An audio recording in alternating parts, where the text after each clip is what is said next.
In the world of NBA Twitter, there is only one thing bigger than a Woj bomb, and that's a tweet from our guest today. He's a very funny writer, producer that has been profiled in the New York Times, but that's not it. He also helped lead UCLA to 2 NCAA tournaments during his time there. King Josiah 54 is how you might know him. Josiah Johnson is here. Thanks so much for joining us. Thank you so much for that great intro. I wouldn't say lead. I was superstar adjacent when I was at UCLA, so I was adjacent to all the action, but definitely nearby. We like to really hype our guests up. We like that in this. I appreciate that's it. Good environment. Yeah, I was going to ask you, early 2000s UCLA, you have some really famous teams, famous teammates. Trevor Ariza is a mutual friend of ours. I love TA. What's your favorite memory of playing in the tournament? Like, is it one game that just had all the hype in the world or what? Probably just going out to eat. No, I'm just kidding. No, that's my favorite clip though. But what's funny about that clip is like going out to eat in college was amazing because we go to nice restaurants, we get to splurge, we'd actually get to live like kings. But just being around the guys' locker room, I was blessed and fortunate to play with a lot of guys who went on to the NBA. Guys like Earl Watson, who's still a close friend of mine, Matt Barnes, Jason Capono, Dan Gazarich, Trevor, as you mentioned, Jordan Farmar, Aaron Aflalo. Also got to be teammates with Lorenzo Mata, who's a living legend and is the third most famous Latino in Los Angeles, behind Oscar De La Hoya and Antonio Villaraigosa. So just being on those squads, playing with Steve Lavin and then playing with Ben Howland. It's funny, my last game, we lost to Texas Tech my senior year. We played in Tucson, but Bobby Knight was the coach then. And I remember thinking about that game, saw Bobby Knight on the sidelines, like, oh, I'm going to get to shake his hand. And one of the people on our team let us know, like, he doesn't do that after games. I'm like, okay, we'll see. Like, he's going to be a good sportsman. Game ended, though. He just sat stern-faced on the bench, didn't shake anybody's hand, didn't acknowledge anybody. So I've kind of always not respected Bobby Knight after that point. But that's neither here nor there. I'm just sharing with you. Yeah, that was after he won. and no handshake, nothing? Yeah, no, just stern-faced. Honestly, it hurt me for a long time. I used to do those DirecTV commercials. I didn't watch DirecTV as a result of that for a very long time. But I've kind of since gotten over that and supported the brand. But, Bobby was kind of a D-bag, but all gravy. I don't think you're the only person to say that, so I think you're okay. I'm not alone. How is your bracket? Is your bracket just horrible, or did you go with your heart and take UCLA? I don't honestly make a bracket anymore. I've just been disappointed, usually after like that first round of games on Thursday, and even, the first four, I'm never even good about picking those teams to get into the mix, but I'm a UCLA guy, so if I did fill one out, it'd be UCLA all the way. We obviously went to the Final Four last year. Jalen kind of put us out of our misery with the half quarter to win the game, but I think this squad has what it takes and is going to make another push. Mick Cronin's got these guys ready to go. Hopefully Jaime Jaquez's ankle is good to go, but if not, it's next man up. And, I've got some guys on the bench that are ready to step up and fill his place if necessary. Yeah, we even saw like a true freshman stepping up. They got pretty far down the bench in that game. They're a 4 seed facing an 8 seed UNC who's had an incredible run. You would never say North Carolina is a Cinderella, but they are capturing everyone's hearts. I feel like they've faced a lot of injuries and a player getting ejected in their last game, sending Baylor home packing. So a lot of eyeballs on this UCLA UNC game. You mentioned Jaime Jaquez Jr., his ankle. I mean, how concerned are you if he is out? You know this team very well. Jaime's a beast. I think, for Jaime to not play, and they got the benefit of getting the extra day off as well. I think they play Friday this week. So Jaime's going to play. I mean, it's going to take a lot for Jaime to not play. He's a dog. He's got a tremendous amount of heart. I mean, he's a kid who was playing, 40 plus minutes. They play OT games. He wouldn't come out the game. So he's a guy who's going to play. But if not, they've got a strong bench, deep guys that are ready to go. I think a guy like Jay Kyman, who I'm a big fan of, can get some buckets out there and help at least offset a little bit of what Jaime's got. David Singleton will step up as well. But, Bruins all the way. You got two blue bloods going up against each other. UNC, we respect them, but, we're trying to give them buckets, give them these hands. And when you talk about two programs, obviously UCLA is here and North Carolina's like right there. They're almost at our level, but not quite. But, I think we're going to get that win. And then hopefully we'll face St. Peter's in the Elite Eight. I think that would be a beautiful story. We get to send them home and, they can get back to church just in time. Just in time for services on Sunday. I love that. I would argue UNC and UCLA are two all-time in terms of school colors. Like, those are my two favorite color combos. I think Carolina Blues got true blue beat. I will say that. Like, Carolina Blue patent leather J's are probably my favorite shoe ever. Yeah. But we're getting there. We've definitely got the Jordan Nike deal in place, and we're getting our swag right. When I was there, we had Adidas, and no knock to Adidas, but definitely, when we play other schools and we look at their shoes and we look at our shoes, there was always a little bit of jealousy, and I think that had a mental stigma on us. Like, you're going to play in a school like Oregon that's got every, pair of Nikes imaginable, and we're kind of rolling out in pro models. It was definitely, tough to motivate to play those games. No, 100%. I'll have you know, my dad went to Kansas. I grew up in Kansas, KU country, and I had a UCLA hat as a kid just because I picked it based on the colors. So there's truth to that. Well, you're smart. You're intelligent. You got great taste, and I can respect it. Great taste. As you watch these games, and NBA is mostly your niche, but, you're tweeting about the tournament as well. Do you watch these games differently, kind of looking for something funny to sink your teeth into? Or how do you watch these games knowing that you want to tweet about them? I'm just more reactionary. So whatever's going on, I'm kind of just watching the game, enjoying it. But, when we're all watching at home and we see these moments and these things happen, like St. Peter's being the Peacocks, great legendary mascot. Yeah. I'm going to think of Peacock videos. So obviously there's been some great Peacock videos that have hit the net recently.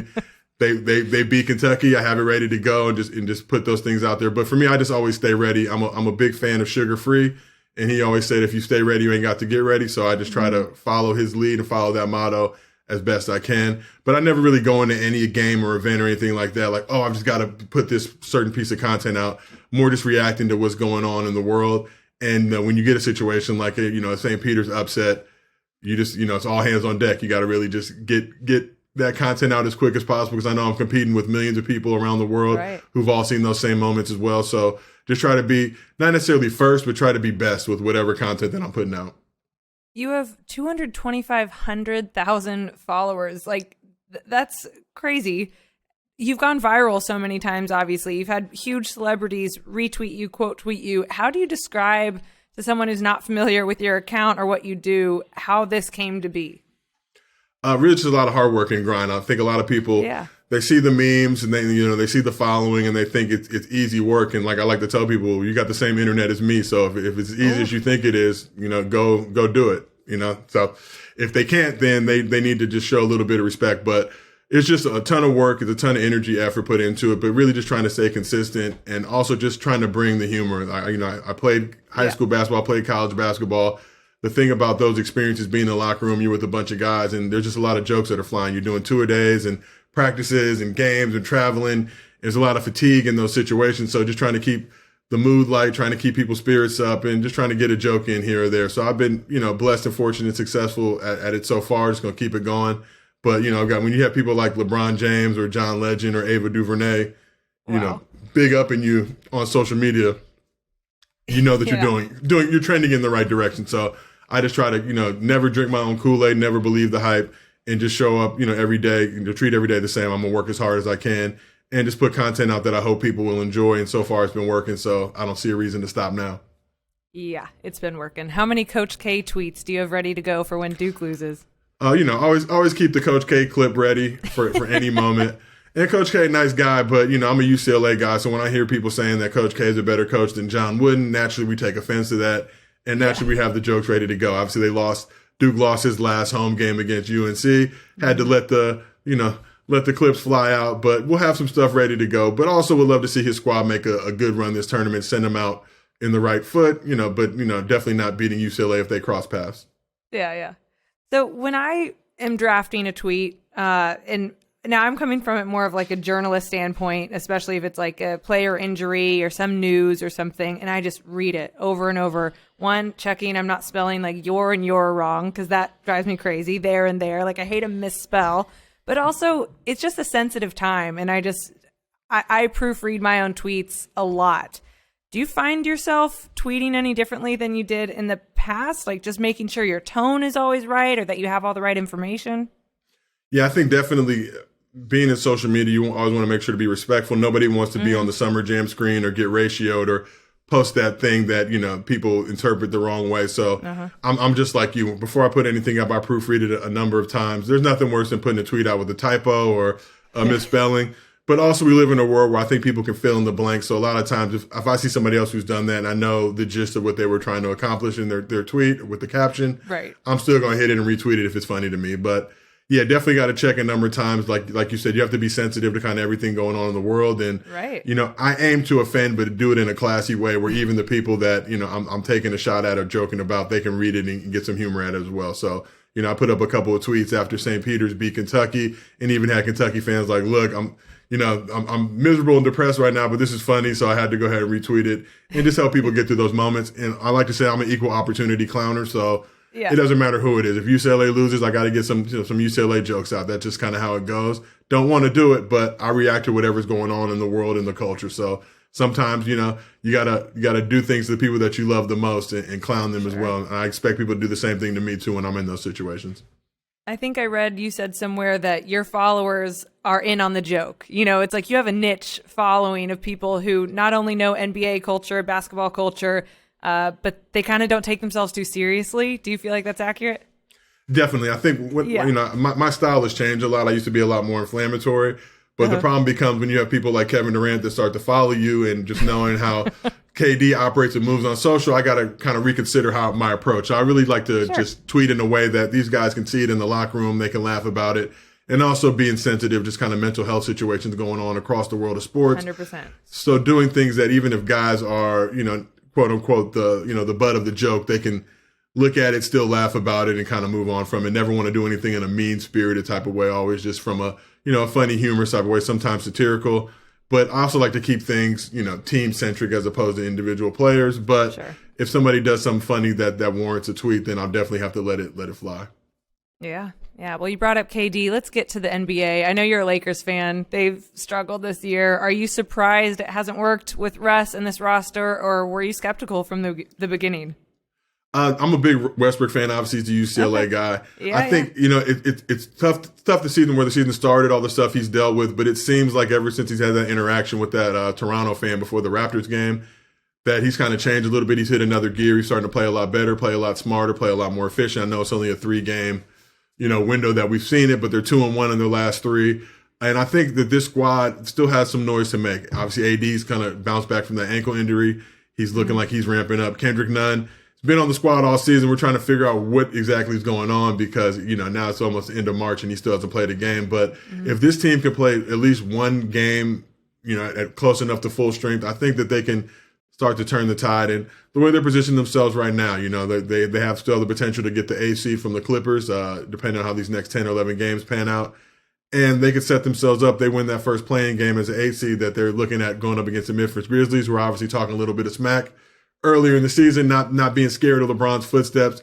But ultimately, I think any team that has LeBron James on it, you always have to keep your eye out on and not root against. Yeah, the season hasn't gone the way that we would hope it have went, but there's still time left and there's still noise to be made. So excited about the squad. A week ago, if you would have asked me this question, I would have told you it was a done deal. They're probably not going to make the playoffs. But, they've reinvigorated. They're kind of starting to finally try to figure it out. And I think once AD comes back, and they can field a little bit more healthier competitive squad, they can definitely do something. I think what people forget about Westbrook is coming out of college, the scouting report on him wasn't glowing. Like, he was never known as a great scorer. He was known as someone who would drive it in the lane and great defense. He was Defensive Player of the Year in the conference. Do you feel like you're seeing the pieces of him that were always great? Do you feel like you're getting that at least out of him? I mean, you're so familiar with his game. What do you see from Russ? Because a lot of people think his defense has been so disappointing. I mean, it's crazy because everybody kind of has this negative opinion of Russ, and you've seen that follow him throughout his career. I mean, he'd averaged triple-doubles, I think, 4 times in his career. It hadn't been done more than once with Oscar Robertson. So even that stuff, but then people started to devalue triple-doubles and you hear like a stat patter or a stat chaser, which for me, I've never really understood. Like when you're playing a game, it's like, oh man, this guy's hustling too much. He's trying to get too many stats. Like wouldn't he's you? stat hunting. Like there's just words people use who've never played basketball at a high level always crack me up. It's like, what is he supposed to do? Not go get that rebound, not hustle, not make the right pass for an assist, not score, So I think Russ and LeBron, they took a little bit of time for them to figure it out. They're kind of working it out. They're both dominant ball handlers and primary ball handlers, and LeBron has kind of had to sacrifice a little bit, and Russ has definitely had to sacrifice a little on his game. But when you look at Russ's number, I think he's averaging with like 18, 19 a game still. Field goal percentage isn't the best, but it's not, I think more we're looking at those kind of moments. And look, the Lakers across the board have had a lot of boneheaded plays this year, a lot of bad turnovers, a lot of bad moments. But I feel like Russ specifically gets targeted out. And even him, he had to kind of stick up for himself and say he's tired of it and enough's enough. But that's the great thing about being on the Lakers. The Lakers, I've seen it, with Danny Green, Kuzma, KCP, and other guys, they are pretty consistent with their slander and with their vitriol if you're not producing at the level that they hope and expect you to. But you can also, it's kind of like, you can turn the crowd very easily with some stellar play. And I think that's all Lakers fans are really asked from Russ is we don't need, the exorbitant numbers. We just need you to come play hard, make the right passes, and, keep the turnovers down. So he's starting to lock in. I feel like Westbrook will get the last laugh. And like I said, you never root against a squad with LeBron. At least I don't. And it's worked out well this far. So we'll just keep that thing going. Yeah. No, I know you're a big LeBron fan. He had 38 the other night against Cleveland. He had 50 twice in the last month. He's now second all-time in scoring. Do you think he stays in LA? I mean, I'm not saying stat stuffing like you were just saying, but he's clearly going after the scoring record, which is great. He should. But what do you think is his ultimate goal here in the next handful of years? I mean, it's going to be interesting to see. I think, when LeBron first came to LA, the narrative was that he was just coming out here to be a movie star. He didn't really care about basketball anymore. I think he had the Lakers in fourth place his first season before he suffered the injury that caused him to miss a bunch of games. And obviously they got bounced out. Then you talk about the second season, they're dominating the West, literally beat the Clippers and Bucks in consecutive games. And then, the whole pandemic starts, come back in the bubble, win a championship in the hardest conditions in NBA history.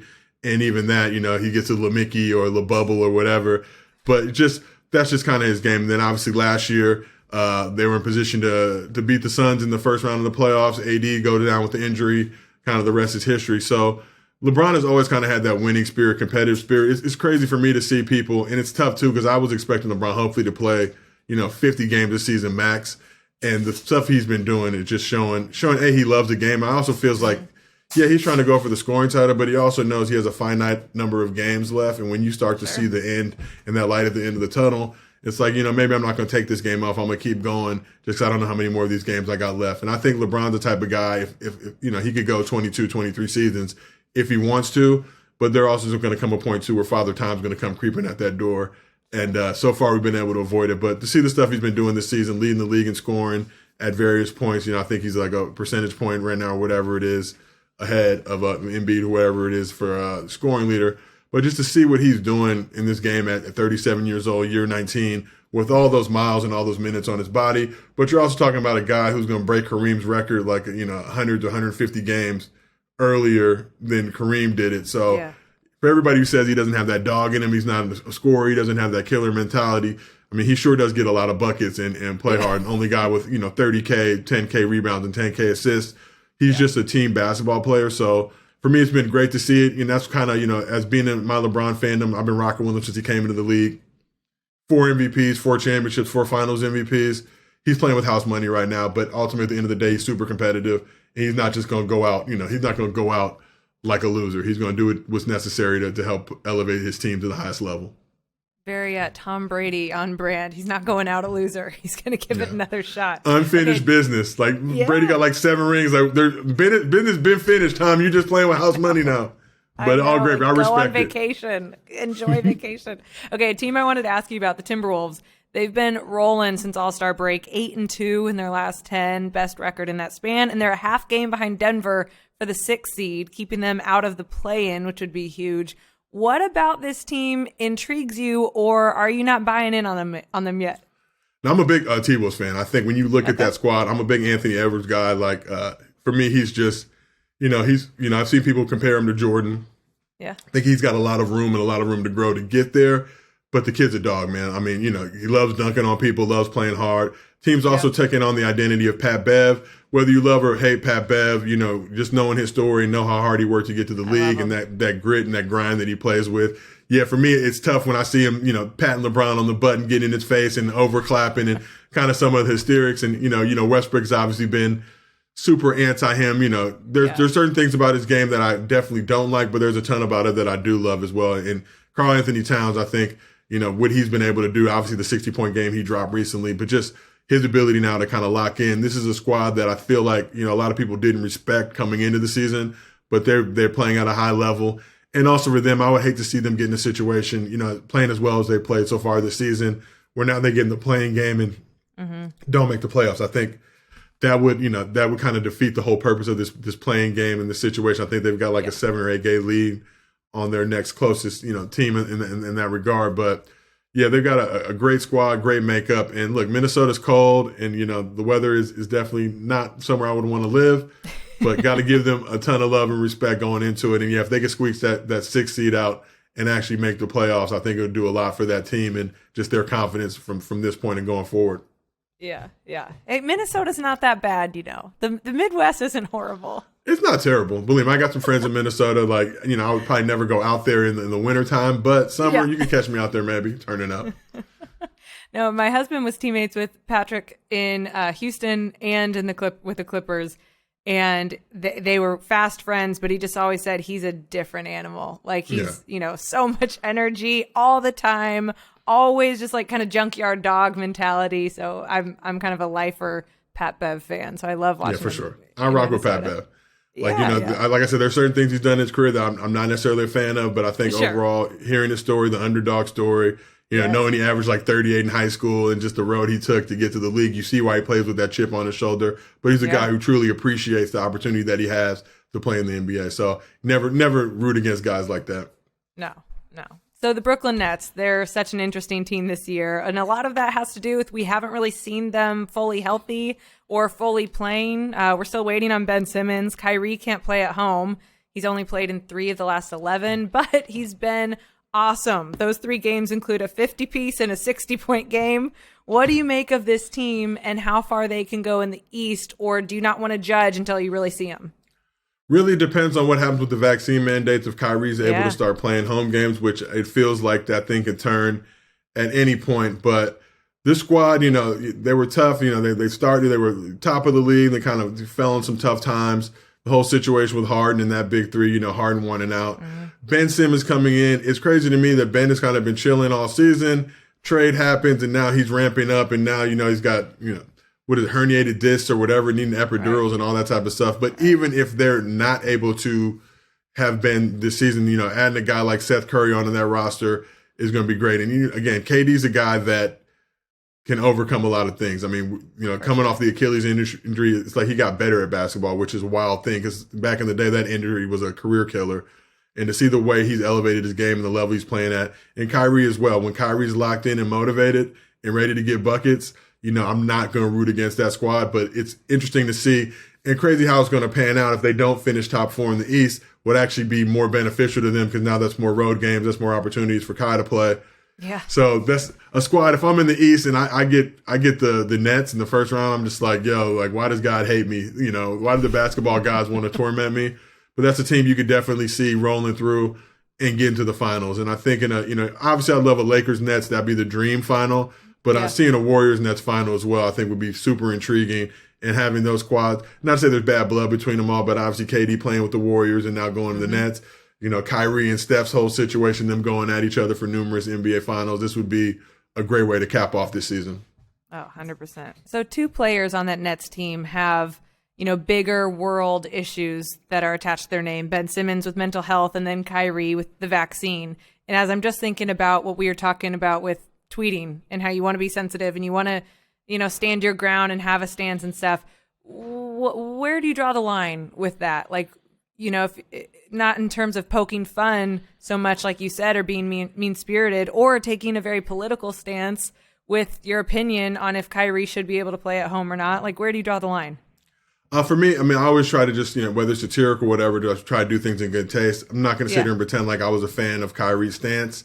Especially having the platform that he has and the ability to impact a lot of other people out there who, at the height of the pandemic, you have a vaccine, you have options, obviously, to help, pick things up and get things back open again and deliberately kind of not do that for whatever the reasoning or rationale is. But I also think at this point, the numbers have lowered and, things are opening back up. He doesn't need to be punished for that decision that he made. And with Ben Simmons, I think, mental health is something, it's an extremely sensitive subject. Just to see the way that he was treated by his own team and coach, after the postseason last year, it was kind of a lot of throwing him under the bus and blaming him for a lot of situations. And now you're trying to trade him and you're mad that you're not getting the return you want after you've literally bashed a guy. It's like, that's not a healthy workplace. And I think he was very spot on in his assessments. And, now it's funny because everybody's like, oh, he got traded and now the mental health is gone. Like, yeah, have you ever left a job and went to a better job and, not felt better about the job you were at? It's amazing what we can do leaving a toxic working environment, or going somewhere you wanted. Exactly. It's like, oh, now she's happy. She dumped him and now, yeah, exactly. That was the point. Upgraded, moved on to something better. Right. But I'm curious to see if Ben's able to play this year because it's tough, man. It's tough to be able to have to sit out and then you're coming back for postseason playoff basketball, which is obviously the highest level of the game after not getting any real reps in. But even if they don't get Ben this postseason, I think, the Nets are poised to make a run in these postseason, in the playoffs. Okay, who do you like in the NBA Finals this year? You've kind of said who you'd want to see. Yeah, I think, believe me, I never want to root against LeBron, but I feel like a Warriors-Nets final is kind of what we're trending towards. Obviously, Warriors have been battling some issues. Clay coming back after his 2-year absence. Draymond battling his stuff and now coming back on minutes restriction. Steph's kind of been battling some stuff too. But once that squad gets locked in, gets together, if they can stay healthy for the playoffs, you're not rooting against the Splash Brothers, Draymond. If James Wiseman can even just be somewhat proficient when he comes back into the mix. Yeah. I mean, you got a squad that nobody's really going to want to see in the postseason. Okay, but which NBA Finals matchup would be the funniest for Twitter content? Funniest for Twitter content would be like Lakers Nets probably a lot of, again, you had the Bucks Suns last year, 2 great teams, but those finals numbers just, not a lot of Phoenix, not a lot of Milwaukee fans. Probably not the ideal finals matchup from a rating standpoint, where if you get Lakers, you get LA versus Brooklyn, the amount of jokes that you can get East Coast, West Coast, it extends beyond basketball into hip hop, all levels, of culture that you'd be able to get out of that. I think that would be a finals for the ages. Okay, I like that. I know where your head's going. You got to think about the content. So with every guest, we like to play a little game. So I want to end with a quick game. And it's with how the NBA always does an all-NBA team. But I want you to name the first ever all-NBA meme team. Ooh. So from James Harden rolling his eyes at the end of an interview to Alonzo Mourning shrugging and talking to himself on the bench. If you can picture those two really quickly, give us your starting 5 all-NBA meme team. Okay, so all-NBA memes, first and foremost, got to go with the Kobe. It's like a Kobe dunk contest where you don't know if it's going to be a 10 or an L, and you literally watch with bated breath every time somebody posts that meme because you see the reaction, and whoever did the Photoshop with the L on it was phenomenal. Yes. Got to go LaMelo, New Year, New Me. Same me, though. Definitely got to be in the mix for that. Katie's ashy ankles definitely got to be in the mix for that. Hookah Doncic, who was last season but burst onto the scene, the guy who hit the hookah and then got the steal like Ed Reed and came back through with the bucket. Also, I think from this year, for me, KD and Big Baby, when Big Baby was in the wrong seats at the Celtics game, and you hear KD off screen like, those ain't your seats, big dog, just the level of trolling and shame as Big Baby took that walk of shame. And definitely the LeBron, Austin Reeves. I think LeBron told Austin Reeves something, and Austin Reeves kind of looked around like he had no clue what was going on. But those memes for me are always hitters' go-tos and definitely ones you would use if you want to run some numbers up. I think you forgot a couple big ones, though. I'm sure I did. I think you forgot. When you said LeBron, I thought you were going to say to JR when he forgot the time in Game 1 versus the Warriors. LeBron's got, but that's the thing. LeBron's got the stare one that I always use too. He's got, you could just go the whole LeBron library of memes, but so many great moments. There was the Luka Doncic one this year when he was wiping his eyes, talking trash, like Crying a lot of great memes. Yeah. Crying Jordan obviously is kind of the pinnacle, but I feel like it's gone to a whole nother level. It's, I can't really use it anymore. It just surpassed and transcended sports in general. Like everybody uses that now. What about Swaggy P? Huh? The Swaggy, shout out to Cassie Athena who shot that, the question mark, but also the Swaggy P missed 3-pointer where he thinks he makes it. There's a lot of great, and that's what makes NBA Twitter, in my mind, and the NBA the best sport, because the memes just are always flying. We play the most games other than baseball, but nobody really cares about baseball, unfortunately, just because, MLB's way too strict with like footage usage and meme. You can't even make memes and stuff without getting your account nuked. So they'll learn one day. Yeah, it's like weird. Like, why wouldn't you want people promoting your league? But hey, more power to them and more power to the NBA. 100%. Well, you were awesome. Guys, if you aren't already, you are missing out. Follow Josiah Johnson on Twitter at KingJosiah54. Thanks so much for joining us. This was a lot of fun. Appreciate you.